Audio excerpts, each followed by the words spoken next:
young lady.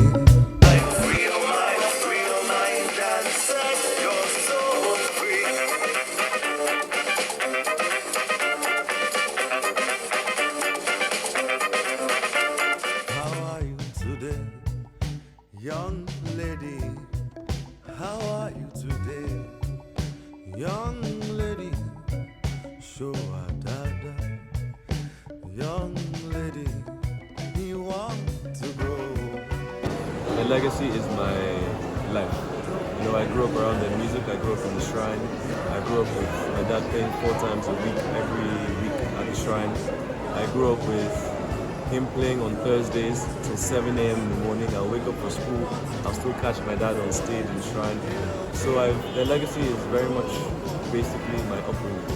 And politically, socially, culturally, their lifestyle and what they've left for us as consumers to understand from them and learn from them is what I grew up with. Results, he says, you're beautiful today, you're beautiful today, you're beautiful today. That's a tough and an easy question. It's not the original Femi and Fela, because my dad took Afrobeat to his own taste and he delivered it differently than Fela did. What I'm doing is, I'm doing the same thing my dad did, which is finding my own sound, which is the same thing Fela did.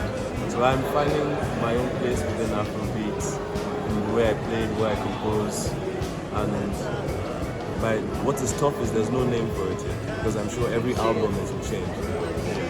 Just like I don't think my dad ever changed the name, it was Afrobeat. I think musically, what is so powerful about Afrobeat, philosophically, psychologically, even physically, is that music has the power to pass through time. Once you record something and it's purposeful, people can always refer to it, and they can refer to it knowing where it came from, who it came from, what it meant when it was produced. So music is definitely, and Fela's music, of course, is definitely as relevant today, if not more relevant than it was in the 70s and the 80s. The same goes for my father's music. He was writing, he was singing against Babangida during the Babangida era, doing something that nobody else was really doing at the time. No matter what, the purpose will persevere, and if you choose that purpose, and you make sure you don't dilute where the sound is coming from, it will be as relevant as it was as the days before.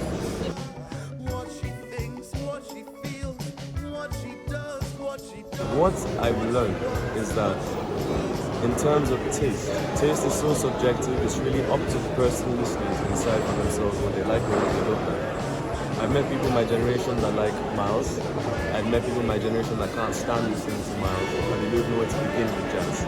And I don't want to think of that when I compose. What I want to think of is where my music is coming from. When it comes out, whoever likes it, likes it. Whoever doesn't, doesn't. And I'm okay with that.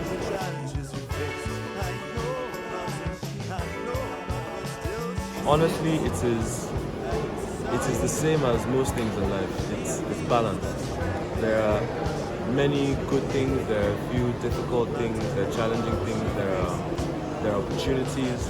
But I think what is a total blessing is that Femi Kuti was my father. I don't know if I'd have had the mental or physical strength to have had Fela Kuti as my dad. It was a different kind of father, My dad allows me to call him dad. He raised me with a lot of closeness, with love, with togetherness with the family. He pushed me, he believed in me. Whereas Fela was more of a, very, not strict, but he believed that everybody in the house was be of equal level. So he didn't even allow my father to call him dad.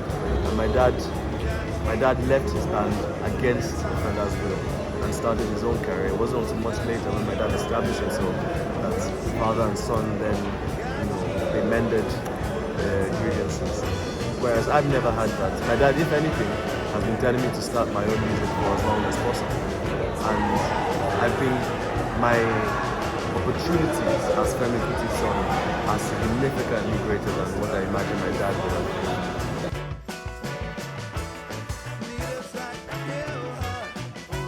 I've done features with some pop stars. I've done with Runtown, I've done with Kid Agus on Unreleased. I've done a few others. And what I think of the generation of music, I think we as a people, as a young creative generation, are doing incredibly, so amazingly well compared to the opportunities that we've been given. So I think we're making do with what is available and we're doing well.